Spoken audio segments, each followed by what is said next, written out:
Hello, welcome to another edition of Leading Edge, our weekly leadership resource to support you in your leadership journey as we seek to raise effective godly leaders. Now, last week, we started the Great Managers series with the first part of our discussion centered on the 7 portraits of a great manager.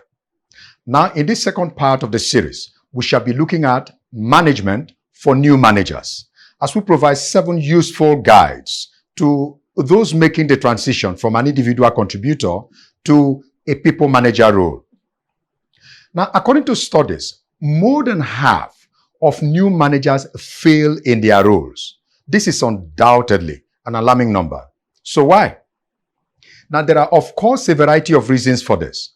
One study identified a number of common factors that derail new managers and lead to failure. This includes problems with interpersonal relationships, their inability to meet business objectives, failure to build and lead a team, inability to change or adapt during a transition. Now, others are inappropriate mindset, insecurity, and low self-esteem, misplaced confidence, and so on and so forth. But there is also another side to the problem. Senior management or executive thinking and actions or inaction. All right? The temptation of most execs is always to pick the great individual contributor and make them managers. Now, in a sense, such execs believe that being a star performer as an individual will be replicated by that individual if he were to lead a team. At least, he will teach and motivate the people he leads with his learnings. It is also seen to be a logical reward and recognition for a great job done and an incentive to do more. This is good reasoning, but it is flawed.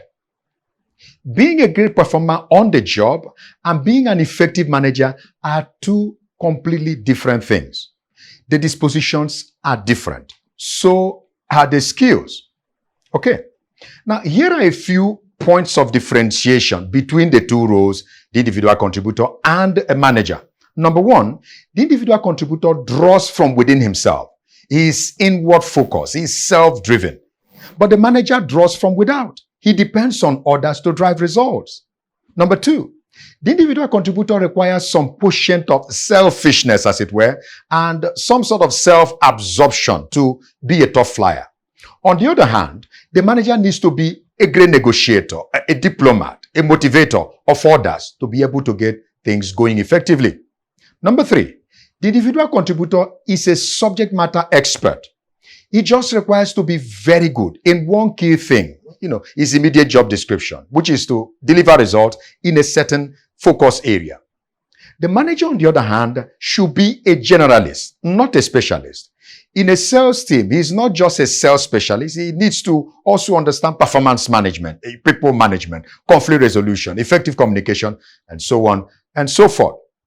Now, just imagine that an individual contributor gets appointed to a manager role without a clear understanding of the distinct dynamics of the 2 roles. Imagine, as is often the case, that the first-time manager sees his position as a reward for a job well done in the past. The result is the several errors which most managers make. The following are some of the common, most costly errors that new managers make. Number 1, they see their role merely as a reward for prior individual performance, and therefore they believe they only need to do more of what they have been doing, as often happens, right?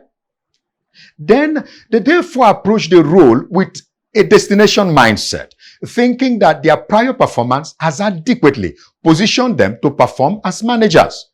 Sadly, this is a guaranteed recipe for failure. Like Marshall Goldsmith's book of that title powerfully suggests, what brought you here will not take you there. You don't travel to a new location with an old roadmap. Yeah? Number 2, they mistake the transition as a step instead of a leap. And so they do not prepare adequately. Now, the fact is that there is a huge gulf between the individual contributor role and the manager role. You don't merely step over to the other side. It will take some great leap. You need props, you need support, you need new skills and a solid bridge, as it were. This is called Preparation. Unfortunately, most new managers don't prepare. Number 3 error. They continue to rely on their expertise instead of learning a little about everything, picking the various skills of a manager. The truth is, as a manager, expertise is no longer sufficient. You need more than that. You must now learn to be a generalist, as I said before. And now number 4, they feel an overwhelming need to be in control, to have things revolve around them. Now, this is a rookie manager malaise, the phobia for losing control and losing respect. You don't have to be controlling to be in control. Take note of that. The manager facilitates results. He doesn't necessarily create results. All right? You don't perform, you manage the processes that lead to the outcome, to the performance. You don't produce results, you develop people who produce results. If you have to hold everything before the work, you are still a contributor, not yet a manager. All right. Now, here are for me 7 useful guides for new managers. If you're a new manager transiting from an individual contributor to a manager role, here are some guidelines you may want to follow. Number 1, make the mind shift. A role change requires a mind change if you must be fit for purpose. Recognize that you are now in a completely different role. Now that you have been promoted, promote yourself. As Michael Watkins says in the first 90 days, critical success strategies for new leaders at all levels. A great book, I must say. Number 2, prepare well ahead of the big game. That's simple common sense. Prepare ahead of the manager role. Once you have started attaining mastery of your individual contributor role, you must start early to think and get ready for the next level of responsibility. In other words, learn forward. Learn forward. That's the best approach to personal and professional development. Number 3, recognize and adapt to your changing relationships. Now, in your individual contributor role, your fellow team members were your peers. But in your manager role, they may now have become your responsibility. Now, check that. They are 2 different things. Recognize this change, but approach it with a lot of emotional intelligence. A simple rule is to draw the line between being friendly and being friends. You need to possess that relational grace to remain friendly while not getting absorbed in the emotional blur of playing friends with your team members. Yeah?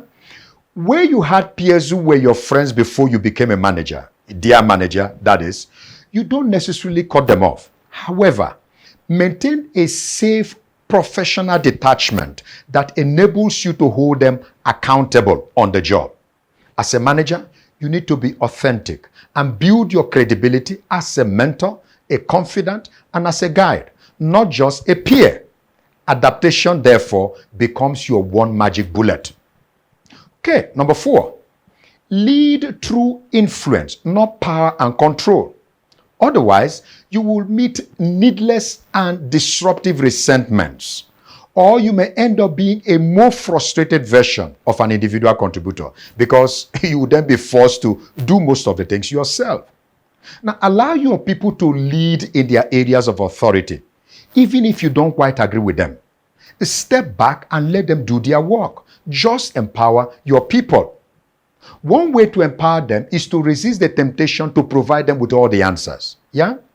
When your team members frequently come to you to provide them direction, instead of doling out all the answers to them, ask them exploratory questions that help them find the answers themselves. That way, you grow them, and in the process, you extend your influence over them. Okay, then don't micromanage. Micromanagers seek to control, but effective managers seek to influence. What will I say to you? Don't seek control, build influence. Now, number 5, avoid the temptation of the superhero. Often as new managers, you'll be under enormous pressure from your superiors to prove yourself. Expectations will be high, and deadlines will be deadly close. The typical temptation is to seek to prove yourself to your superiors and team members as a superhero. but tell the truth. You are not. So be real. Avoid the following myths of the performing manager. Number one, the perfectionist myth. Here, you may think, what if I delegate and they don't get it right? So let me do it myself, the right way. Avoid that. The next is the Cheetah Myth.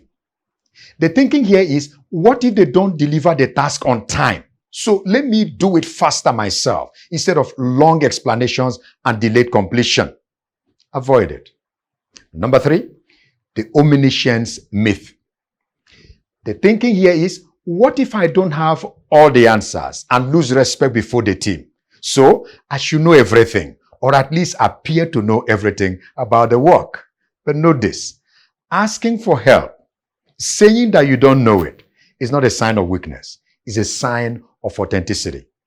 It is both an invitation to and an indicator of growth. So remember, you are not omniscient. Okay? The fact is that all these three temptations, they lead to leadership failures. So avoid them. Number 6, meet, listen, and learn. It is important at the start of this journey as a new manager to invest a lot of time in knowing your team. Get to meet each person one-on-one, not once, but perhaps over and again or regularly. It helps you learn about each person, connect with them, and track their progress and productivity. So don't stay aloof. Be available as much as possible. Such meetings and other interactions with people should not just be about what you say to them, but more importantly, about what you hear from them. If you learn early to listen more than you talk as a manager, you will grow early and faster. Listen to hear and understand. Don't listen to explain, to justify, and to direct. That way, you learn and grow. And in learning and growing, you are better able to support your people's growth. Great. So number 7, manage at 360 degrees. Now, to succeed as a manager, you need a clear understanding of the strata of relationships within which you operate in your organization. You are not just to manage and direct your team. You must recognize the 4 layers or 360 degrees of relationships you are to manage. First, you manage the center. That's yourself. Then you manage down. That's your people, your team. Then you manage across. That's your peers or other managers like you. Then you manage up. That's your superiors. Now, to yourself, you owe authenticity, discipline, and development. To your team, you should deliver empowerment and influence. To your peers, you should offer respect and collaboration. And to your superiors, you give loyalty and excellence. Great. So those are the 7 guides to transitioning into your new manager role. Let me close this session by noting this. Becoming an effective manager starts with a mind shift. It begins with finding the appropriate roadmap for your new manager journey. In the end, the validation of your effectiveness as a manager is the success of your team. Your team is therefore your key priority. Every day, ensure that you are doing something to set up your people for success. That's your best roadmap to your success as a manager. And I wish you incredible success in your new path to a great manager. Great. So here we come to the end of the session today. I'd like to thank you so much for joining again.